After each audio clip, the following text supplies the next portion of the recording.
As entrepreneurs, we want to see the future. We want to be able to predict the future. We want to be able to, as Wayne Gretzky stated, is skate to where the puck is going. We want to understand what the future is going to present so that we can deliver tremendous value to our clients. Well, here's the challenge. It's hard to predict the future. Well, I've got a special treat for you. I've got a best-selling author, a futurist, who is going to share with you not only his thoughts about predicting the future, but more importantly, the tools so that you can do it as well. Stay tuned. You're going to be extremely glad you did, and your clients will too. Ordinary success? No way. You want amazing, remarkable, exceptional breakthroughs. Dig deep, think bold, drive hard, watch yourself soar beyond your dreams. AESNation.com. Theodore Modis, I really appreciate you coming from Switzerland here by the magic of Skype and joining us and sharing with us. You know, you've really done some amazing work over the last 20 years between books and so on. But first of all, let me just greet you here. Thank you for joining us. Thank you for inviting me. It's my pleasure. Well, let's dive in before we go into. Because it's a pretty big setup to be able to foretell the future. As entrepreneurs, this is one of our dreams. What I'd love to do is really get an understanding from you of your background. How did you get to this point? Because this is something that we all dream of and don't think is possible. And you've got a very distinct background that led you to this. Well, I was a physicist in a previous life. I was trained as a physicist, and I worked in big laboratories like Brookhaven Labs and CERN in Europe for over 10 years, 15 years almost, doing experiments in physics. And then I mutated. I went to the industry to work for Digital Equipment Corporation in a special section they had, management science. I was in charge of a group of scientists in the service of this company, which gave us the blank check of saying, study anything that can be of help to the company. So in particular, they like to know more about competition and market dynamics. So not knowing much about competition myself, I went to the library, as I used to do all my life, to look up competition. And I found much literature, both quantitative and otherwise, but done by biologists, ecologists, social scientists, with formulations which I was able to take and apply to the world of the world of business, to the marketplace. The understanding is that competition is the same in the marketplace as it is in nature. It's survival of the fittest. Knowing the mathematics that govern this, I was able to use it to do digital products. The computer. If I may go to this, what you see behind me, is the way rabbits multiply. You put two rabbits on a fenced-off range, and the two go 4, the 4 have 8, 16, etc. So in the beginning, you have an exponential growth of the population. But later, to the extent that the rabbit population is so big that there's not enough grass around, the population will slow, the growth of the population slows down to a maximum number of rabbits that can be fed by the available grass. Now, this form is S-shaped. That's why we call it the S-curve. It's like a figure, the letter S. There's mathematics behind it. So when I talk to my digital colleagues about rabbits, they all said, we make computers here. Why are you talking to us about rabbits? What do computers and rabbits have in common? So I developed this joke, which I like very much, which is they can multiply. But what's more, they multiply in exactly the same way, because if you take the way the computer cash cow at the time, a mini computer was selling, the cumulative sales, they follow exactly an S-shaped curve. And when I did the study, it was 3/4 down. So this is the total number of sales. The sales per quarter is the life cycle of the product, the bell-shaped curve. So I want to tell them, the marketers, that to be aware that your cash cow is beginning to phase out. They didn't want to hear anything, certainly not from a physicist. They said, you don't know this business. I mean, we have plans to advertise. We have plans to throw in for free the software. We know about the midlife kicker. This product will last 5 more times as the previous products. So I didn't do anything. I just waited, sat and wait for 3 years. And lo and behold, the data came exactly on the predicted trajectory. The S-curve was completed 3 years later, and the product phased out. So 3 years later, I went back to those marketers, the ones who had survived, because many of them had left by the time. And I told them, what happened? Didn't you do all the things you said you're going to do? Yes, they said, we did them, but we bought the new product too soon, and it was cheaper, and it was the same performance, and we cannibalized our own stuff. I said, wait a minute, this product, Microvax 2, was introduced on 87, fiscal 87.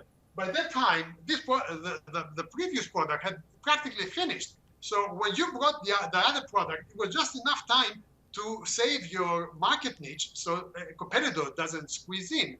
You did the right thing, and it wasn't you who killed the product. It was the fact that this niche was completed in a natural way, in a way rabbits complete the ecological niche. This is powerful. Let me jump in just for a second and let everyone know too, if you're on the audio podcast and you're listening to this but not viewing it, you can go to the website aesnation.com and download the slides. Theodore is making them all available, and there's some really great insights that's going to help you really understand this concept of S-curves. Now, if you're on the video podcast and a little hard to read on the screen, but it's you get a good picture. But again, you can get those at aesnation.com. Anything we refer to, you'll be able to get the link. So you definitely want to go there. But Theodore, when I look at that, and how do I know where I am?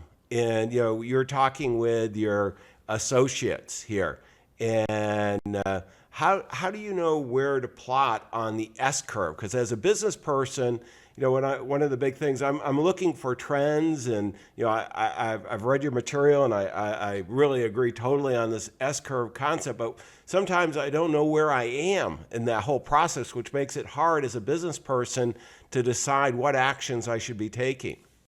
Well, in this particular case, I mean, when I took the data and I plotted them, plotted the total number of products, I saw the population grow exponentially and then start slowing down. And I interrupted, my data stopped right 3/4 down the curve. Mm-hmm. And then I tried to fit an S-curve on all these points. An S-curve doesn't have too many parameters. It's a very simple function with 3 parameters. Once you determine the parameters, you know them forever. So from then on, you can go at time infinity or time minus infinity. You can go anywhere on the time axis and find out the value you want. That's why you can do forecast and backcast. That's why the title of the book was Forecast the Future, but also Understand the Past, because you can go backwards and figure out what should have happened if the beginning is not known. No, and now you have some other examples too, because I mean, it's one to, rabbits, not a big interest, but I can see the scenario. When I get into computers, I'm in Silicon Valley, and I've watched so often this happen exactly the way you're illustrating it. Are we just picking some cherry picking kind of examples? No, it's ubiquitous. It happens across the board in all kinds of phenomena.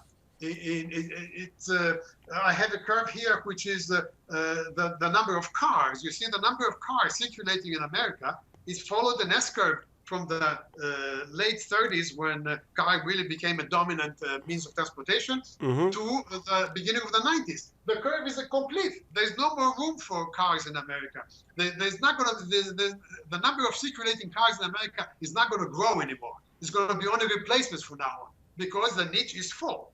So, as you see, it's quite accurate. But not only cars, more fascinating, car accidents. Car accidents start growing together with cars, but they stopped growing when they reached the magical number of about 24 per 100,000 per year. The deaths from car accidents grew along an S-curve, as you see, and then it became flat with big fluctuations, like the rabbits fluctuate, the population fluctuates, try to go above the niche capacity and then dying away because they don't have enough food. So the same thing here. The accidents were trying to grow faster, but society would keep a tight lid on the total number of accidents. So we have an equilibrium, what they call in biology homeostasis, where opposing forces find an equilibrium on this level here. This level of 24 per 100,000 per year is what society wants to have for accidents. Because if you didn't want any accidents, you can abolish cars from the streets, but that doesn't pay. So it pays to the point of having this level. If it goes above, they become upset. Ralph Nader wrote a bestseller calling cars murderous weapons, and it had an impact. You know, seat belts became mandatory, and speed limits were dropped. But all this because this number drifted from 24 to 27 when Ralph Nader blew the whistle. Then once it goes down, people go away. They don't think about car accidents anymore.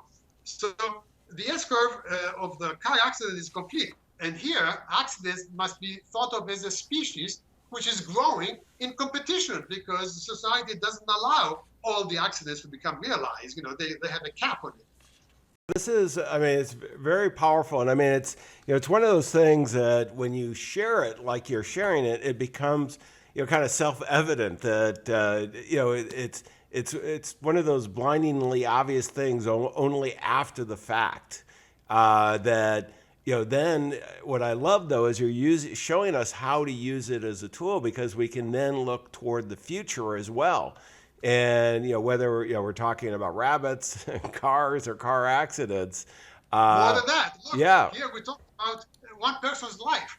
Mozart was a musician. He wrote compositions. But if you track them down the way his compositions grew over time, it follows an S-curve. And in fact, when Mozart dies, this S-curve is practically complete, which throws a new light of the death of Mozart. In my book, I call it Mozart dies of old age, because by the time he died, his potential, creative potential, had been exhausted.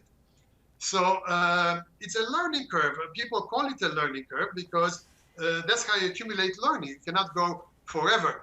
The key thing behind the S-curve is that growth in competition cannot go forever. It will grow exponentially in the beginning, but then it will flatten out. And the only way to sustain growth is to go from one S-curve to the other, you know, to keep jumping S-curves. That as new niches open, or you find as the species mutates possibly, but in one go, you cannot have constant growth. You cannot have constant percentage growth. Some hasty CEOs do that. They say we'll grow 20% per year, and in 5 years we'll be so big. But 20% per year is exponential. Nothing is exponential. Explosions are exponential. But natural growth follows S-curves. So it may look exponential at the very beginning, but then it will slow down. So you can anticipate the slowdown, and that's what my job has been most of the time, trying to anticipate where and when this curve will be completed, and possibly what is the next curve we should be looking for to go on.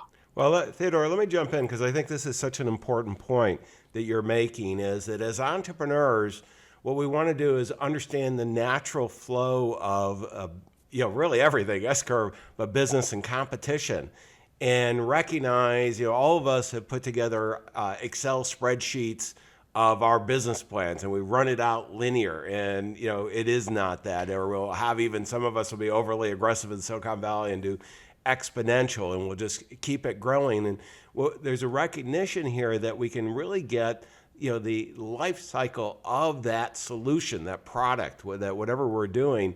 And what we have to do is have that innovation so that we can, you know, develop that next solution. And you know, I want you to comment on whether I'm understanding it correctly, so we can then have that next S curve. So we can keep growing, but we're not going to grow it with the same solution, you know, endlessly. Is that correct? No. In fact, in between, it's in between S curves is what I call a winter. If I can jump perhaps already to the this curve here, where we have energy consumption worldwide and per capita energy consumption worldwide, and we see two clearly defined S curves. One started in the mid 19th century, and it grew up very fast around the turn of the 20th century. But then it hit a ceiling, and we see here how it slows down around 1920. And for about 20 years, it's flat with big fluctuations. There's no growth around the depression. Before and after the depression, there was zero growth in the energy consumption. And then it picked up again on a second S shape, and they grew very rapidly in the 60s, those boom years, you remember. And then again, when it reached the 80s, it started, I'll show you like this, the way it was published in my first book. It started fluctuating again. And in my first book, I said that, well, we're going to have another stagnation period now, and there should be another S curve that will follow. And this dotted line, I don't know whether it's visible, it was my forecast at the time that there should be a picking up of this variable worldwide energy consumption, which correlates very much with the economy, because if you consume a lot of energy, you're doing something with it, the economy goes good. The economy was stagnating in the 20s and the 30s, and it was stagnating in the 90s, late 80s and 90s, but it grew very fast on the turn of the 20th century and on the 60s and the 50s. And now, in fact, in my new book, here's the data. You see the little points here, they came exactly, this is one of my success stories. I have many of those, but this was my favorite one. So, because I was able to predict a rising trend from a flat trend. And the data came exactly on the dot. This is 22 years worth of data. So we are growing again on another S curve, and you see the pattern: growth, flattening, growth, flattening. We're on a growth trajectory again.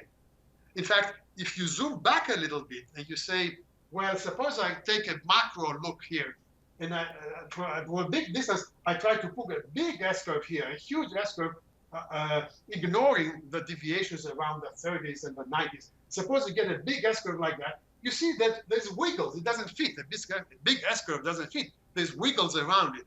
And those wiggles go up and down, and I can extract them quantitatively to get this cycle. This cycle is the so-called Kontrajev cycle. Kontrajev was a Russian mathematician in the 20s and 30s who, by economic theories, said there must be a cycle of 50, 60 years that governs economy. People didn't believe him. Even some people, even today, they doubt his.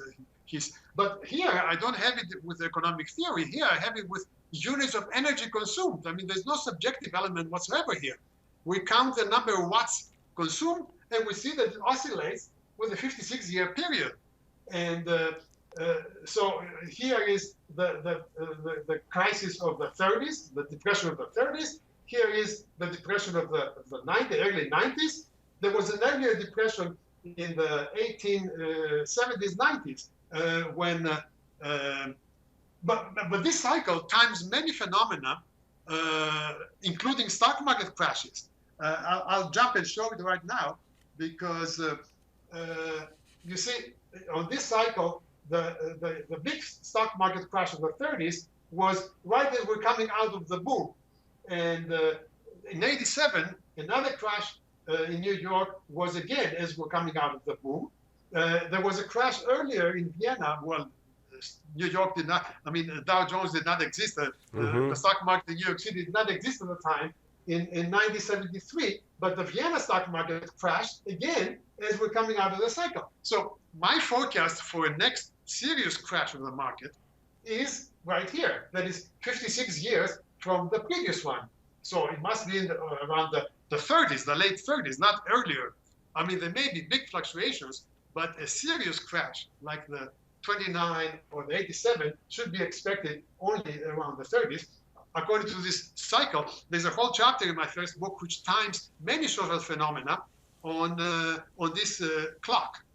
The price of oil, for example. I don't know whether we're going to talk about it now or later. Well, let's do this, because let me stop you just for a second. And Yeah.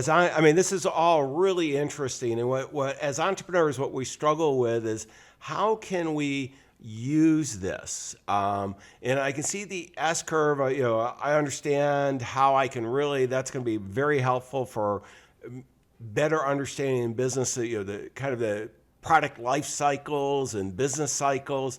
And then I go and we're looking at energy consumption, and we know, as we're doing the recording on this podcast, we've seen oil drop, tremendously, 115 a barrel to below 50 at the time of the recording, and then we've also seen technologies improve, fracking and so on, and there's all these factors, and how do they help?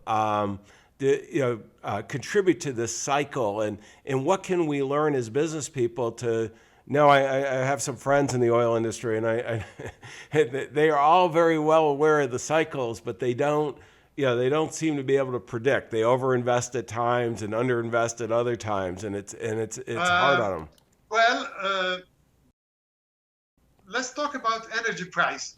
Here is the price of primary energy over the last 200 years.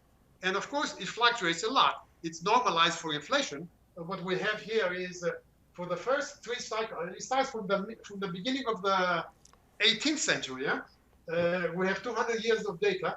And for the first 100 years, I have fuel and lighting, the price of fuel and lighting, which was mostly carbon fed, maybe some wood in the early days. But so on this price, the price index of fuel and lighting, we see three significant spikes, and they are exactly 56 years apart. The first one was tremendous in the 1820, 23. The other one was the 1870 and in 1920. But again, if I put the Kondratiev clock, I use it as a clock here, the cycle that derived from the energy consumption underneath here, idealized, we see that the spikes coincide again with the moment at which we're coming out of the boom and beginning of the recession. So at that moment, energy price spikes here fivefold, here twofold, here threefold, not factors of 20% or 50%. And there's another spike in 1980, 79, 81 for oil price. And that also is 56 years apart from the previous one. On this part of the graph, the second half of the 20th century, I'm using the price of oil because the primary energy society was using was oil during this period. So the price of oil spiked in the 79, 81. And then there was a big rise of the price in 2008. In July 2008, people thought it was a record high. If you correct for inflation, it wasn't a record high. It was somewhat less. And if you take the average over the year, it was even lower. So you see, this is the red dot is where we're today. I say that if the first oil peak was comparable to the 80-70 light and fuel and lighting peak, then what we see now is a background fluctuation. The background fluctuation may go from $100 to $50, but it's not going to go 3 or 4 times the price, which is what my scenario here says for an eventual oil price hike. Eventual price should be 56 years from 1970, 71, on the spike of the 1980, and it may be 3 or 4 times, $300 a barrel or 350, that kind of magnitude. But that one you're not going to see for another 20, 25 years. So in the meantime, there will be fluctuations, and whether it fluctuates around 90 or whether it fluctuates around 50. I say it's a background that can change significantly.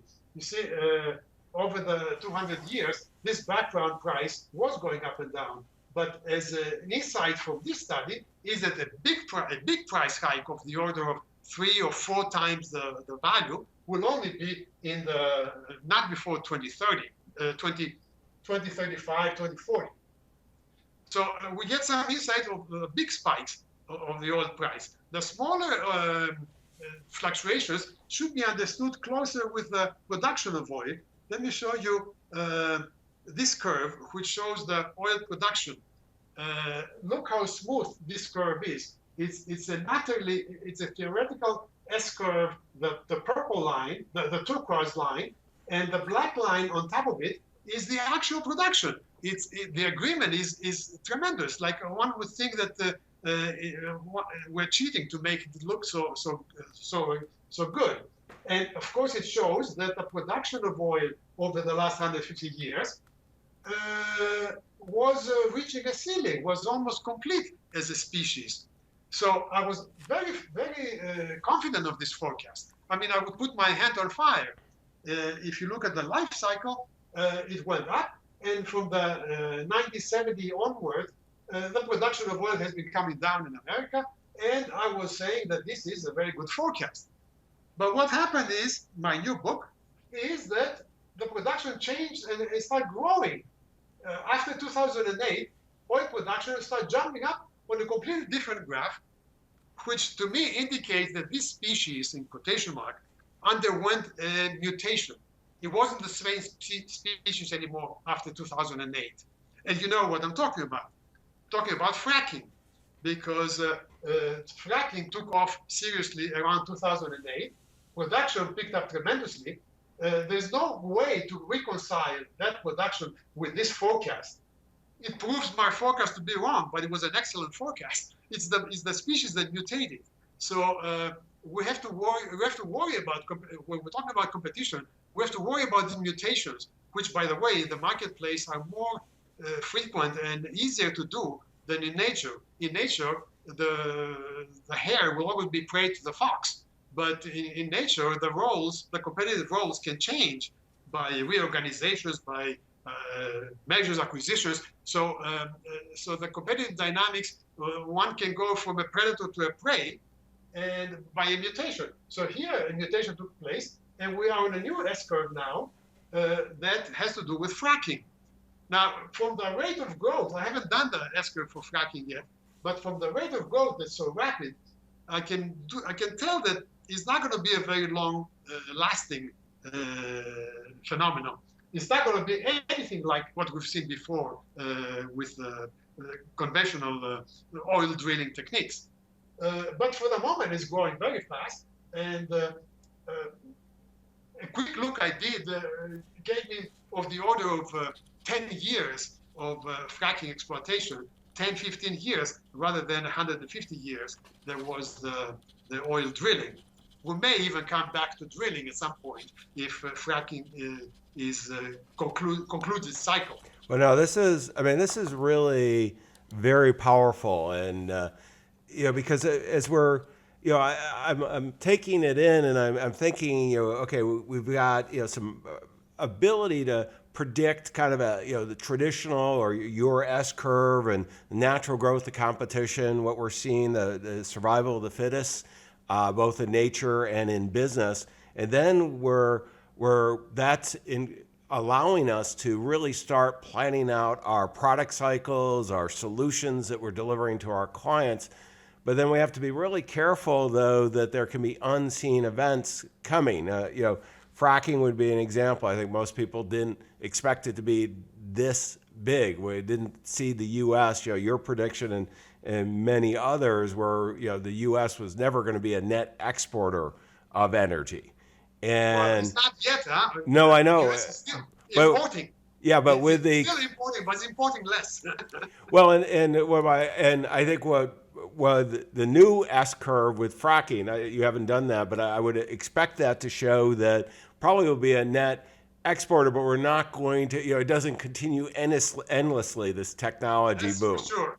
That's for sure. It's not going to continue endlessly, particularly because fracking involves drilling deeper and changing drills very often. So it's becoming expensive and exhausting in terms of procedures.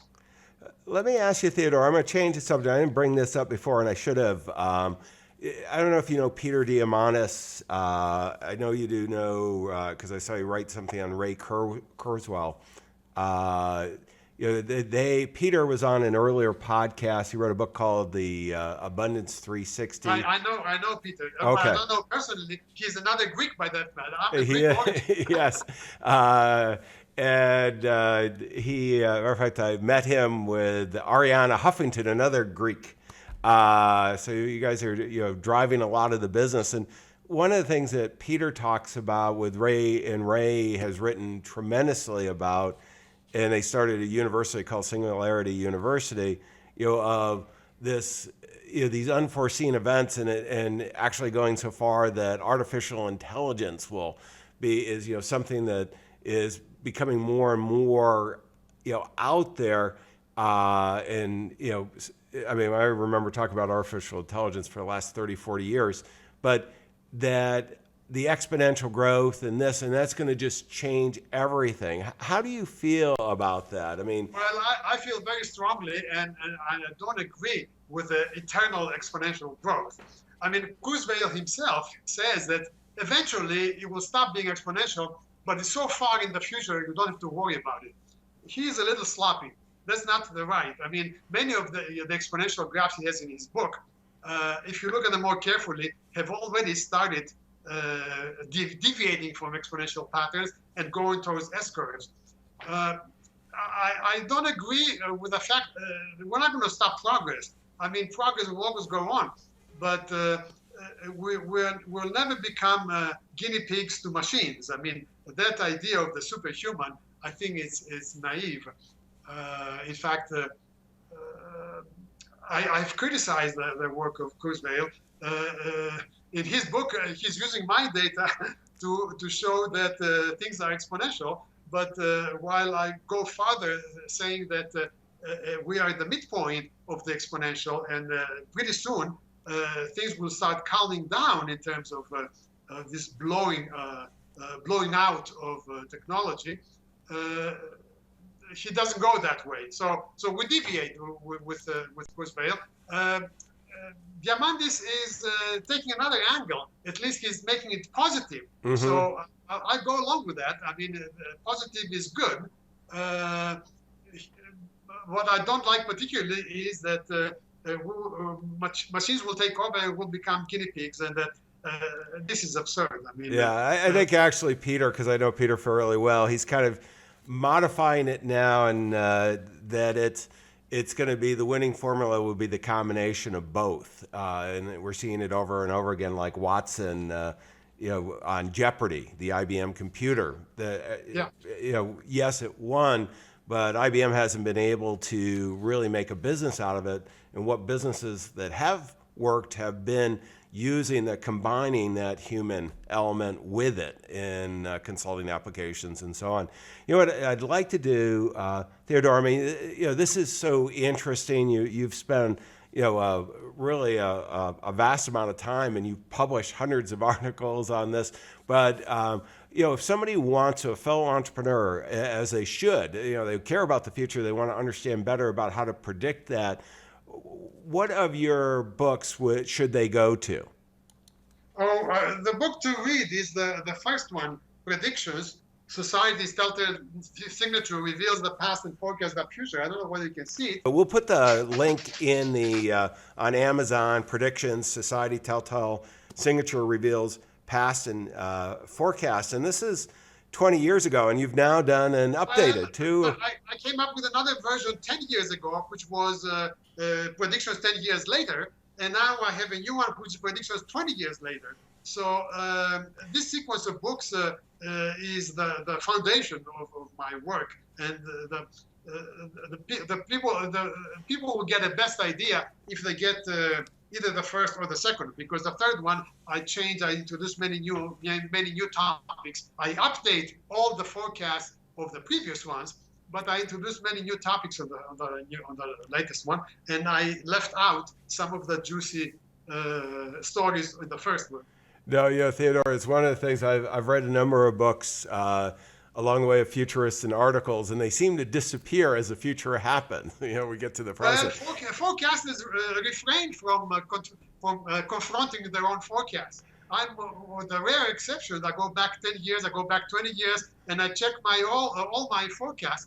And I have many success stories, but what fascinates me more is the deviations, because they reveal some secrets. Why, like the fracking, for example, when I saw this deviation, I was going out of my mind. I said, how can such a nice forecast be wrong? And then I realized, I said, what happened in 2008?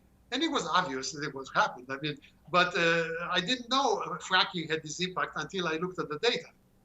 Well, and Theodore, I mean, this is so great. And let me go one more step on the, I do a segment, the smart app or smartphone application of the day. Well, is there something that you would recommend to your fellow entrepreneurs?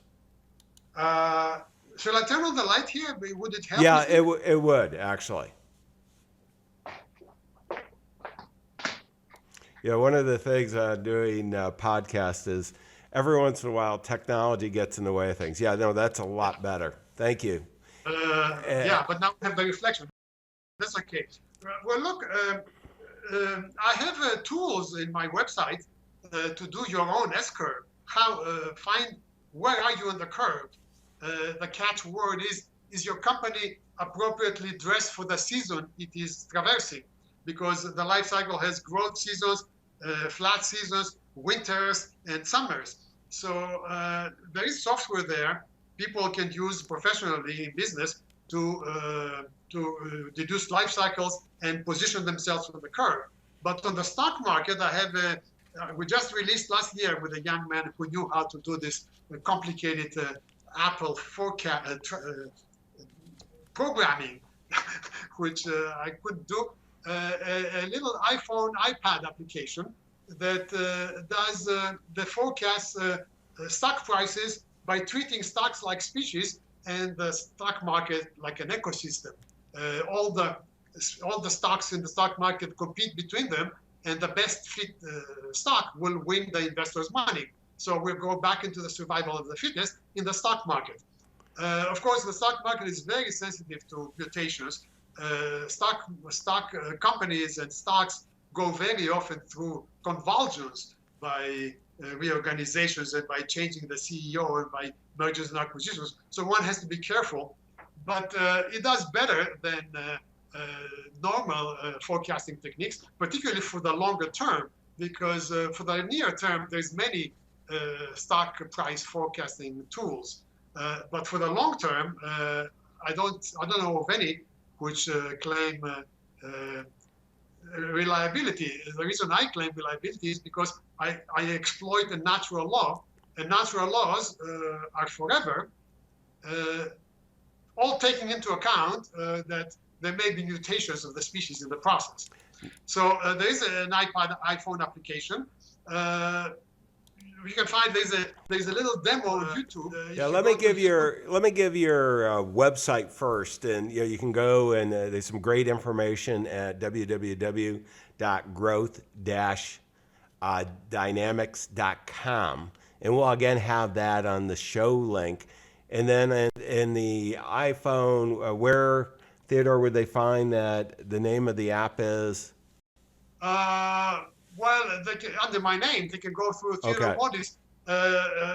There's a link to my app on the website, but there's a little YouTube video. If you go to YouTube and you type Theodore Modis, you'll see a video called Stocks Futures. That's the name of the program.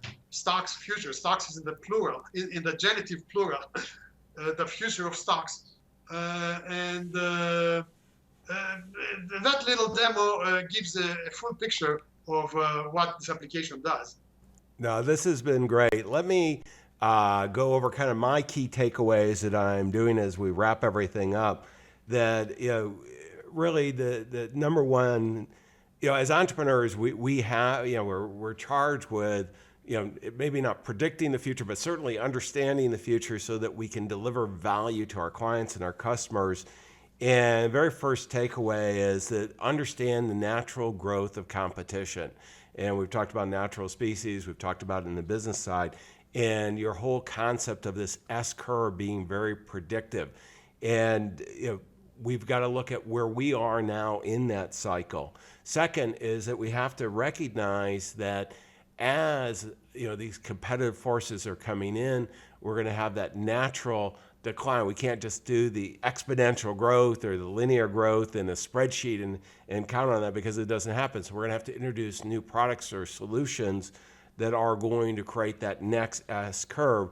But third, we've got to be always careful of mutations, that there are outside forces that sometimes come in to change this. But given that, it's so much more effective in predicting that we have this understanding so we can deal with our ability to predict the future, act on that, and then also be aware of changes going on. I mean, this has been extremely enlightening, valuable, Theodore. I want to thank you for joining us. You. No, and I appreciate very much. I know all the viewers and listeners will.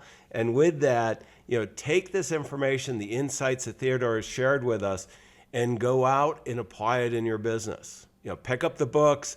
Really make sure you get a clear understanding of the future. This is so important for your current clients, your future clients. They're all counting on you. Don't let them down. Wish you the best of success. Thank you. Exceptional, remarkable breakthroughs. AESNation.com.